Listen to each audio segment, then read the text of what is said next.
அதிமுகவில் இன்னும் உட்கட்சி பூசலானது வெடித்துக் கொண்டேதான் இருக்கிறது. இந்த சூழலில் சி.வி. சண்முகம் பரபரப்பு கருத்துக்களை தெரிவித்து வருகிறார். இந்த நிலையில் உங்கள் பிள்ளையை வரவேண்டாம் என சொல்லவில்லை, நேர்மையாக வந்து வெல்லட்டும் எனவும் அவர் தெரிவித்திருக்கிறார். படுதோல்விக்கு பணம், பதவி, நிதிதான் காரணம் என்ற ஒரு குற்றச்சாட்டையும் அவர் முன்வைத்திருக்கிறார். இயக்கத்திலிருந்து யார் வேண்டுமானாலும் போகட்டும் என்ற நிலைமையை உருவாக்கி இருக்கிறார் எடப்பாடி பழனிசாமி என்ற ஒரு குற்றச்சாட்டையும் அவர் முன்வைத்திருக்கிறார். செயற்குழு பொதுக்குழுவை கூட்டி தேர்தலுக்கு தோல்விக்கான காரணம் என்ன என்பது குறித்து விவாதிக்க வேண்டும், சரியான முடிவு எடுக்கப்பட வேண்டும், பின்வரும் நாட்களில் வெற்றிக்கான பாதையை தேர்ந்தெடுக்க வேண்டும் உள்ளிட்ட பல்வேறு கோரிக்கைகளை தொடர்ந்து முன்வைத்து வருகிறார் சி.வி. சண்முகம். தேர்தல் முடிவுக்கு பிறகாகவே அதிமுக இரண்டாக பிளவுபட்டிருந்ததை நாம் அறியும். இந்த சூழலில் எஸ்.பி. வேலுமணி, சி. விஜயபாஸ்கர் உள்ளிட்ட பலர் மீண்டும் அதிமுகவில் இணைந்திருக்கிறார்கள். இந்த நிலையில் சி.வி. சண்முகம் அந்த அணியில் இருந்த சூழலில் மீண்டும் அவரிடம் பேச்சுவார்த்தையும் நடத்தப்பட்டது, சமரசமானது செய்யப்பட்டது. ஆனாலும் அவர் அதற்கெல்லாம் உடன்படாமல் தற்பொழுது வரை அவர் ஒரே நிலைப்பாட்டில் இருக்கிறார். தோல்விக்கான காரணத்தை ஆராய வேண்டும், செயற்குழு பொதுக்குழுவை கூட்ட வேண்டும், வெற்றிக்கான பாதையில் இயக்கத்தை கொண்டு செல்ல வேண்டும் என்ற நிலைப்பாட்டில் அவர் இருக்கிறார். இன்னும் ஒரு கருத்தையும் அவர் தெரிவித்திருக்கிறார். நாங்கள் சில காலம்தான் பொறுத்திருந்து பார்ப்போம், எங்களுக்கும் வழிமுறைகள் தெரியும், அந்த நிலைக்கு எங்களை தள்ளாதீர்கள் என்ற ஒரு கருத்தையும் தெரிவித்திருக்கிறார். அவருடைய அரசியல் நிலைப்பாடு அடுத்த கட்டமாக என்னவாக இருக்கும் என்பது குறித்தான ஒரு கேள்வியையும் எழுந்திருக்கிறது. மாற்று கருத்துக்களை ஏற்கக்கூடியவர்தான் ஒரு சிறந்த தலைவர். ஜெயலலிதா மாற்று கருத்துக்களை தெரிவித்தவர்களை மீண்டும் கட்சியில் இணைத்து அவர்களுக்கு அமைச்சர் பதவி வழங்கப்பட்ட அந்த நாட்களும் உண்டு என்ற அந்த ஒரு விஷயத்தையும் அவர் பதிவிட்டிருந்தார். இந்த நிலையில் தோல்விக்கு நானே காரணம் என ஜெயலலிதா 1996 பொறுப்பேற்றுக் கொண்டார்.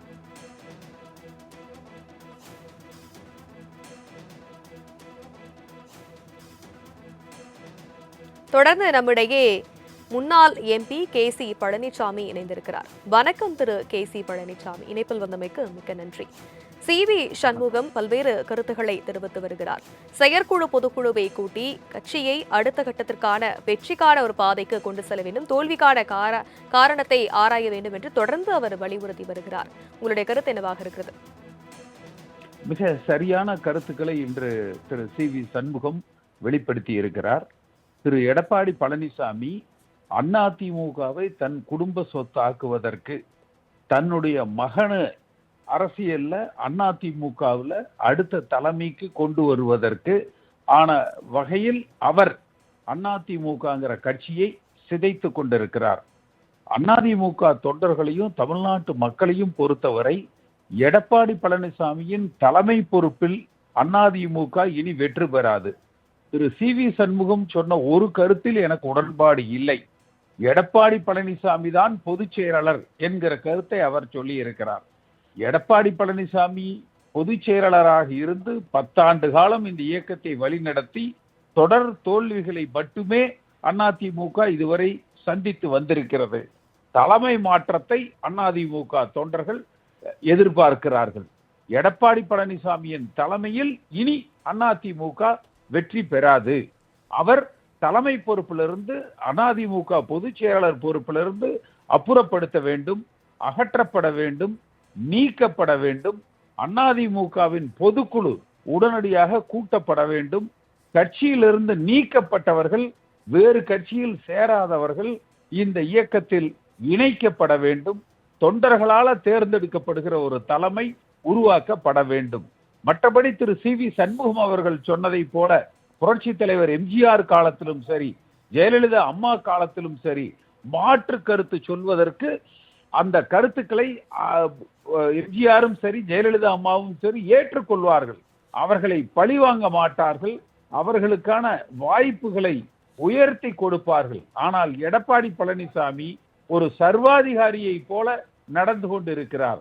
இன்றைக்கு திரு சி.வி. சண்முகம் சொன்னதை போல பாட்டாளி மக்கள் கட்சி கூட்டணி இல்லாவிட்டால் எடப்பாடி தொகுதியிலேயே எடப்பாடி பழனிசாமி தோற்கடிக்கப்பட்டிருப்பார்.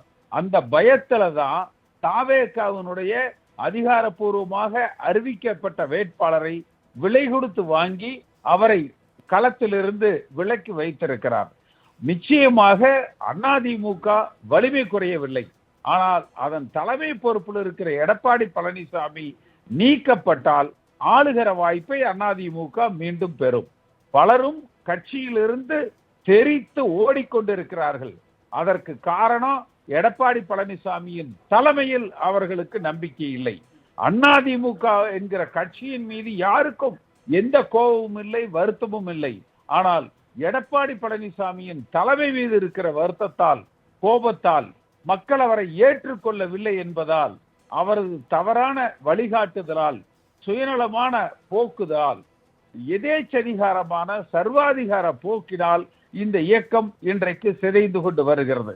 அது மாற்று கருத்து இல்லை.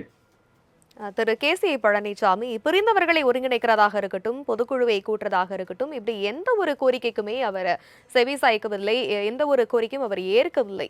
இந்த நிலையில் அவருடைய பதவி ஆசை காரணமாகவே இப்படிப்பட்ட ஒரு செயல்களில் அவர் ஈடுபட்டு வரதா பார்க்கலாமா எடப்பாடி பழனிசாமி?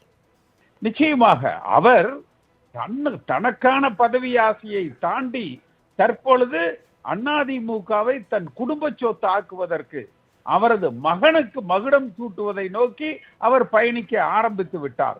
அதனால அதிமுக தொண்டர்கள் ஒன்று கூடி இவரது தலைமையை அப்புறப்படுத்த வேண்டிய நாள் மிக தொலைவில் இல்லை. அதை அவர்கள் செய்வார்கள்.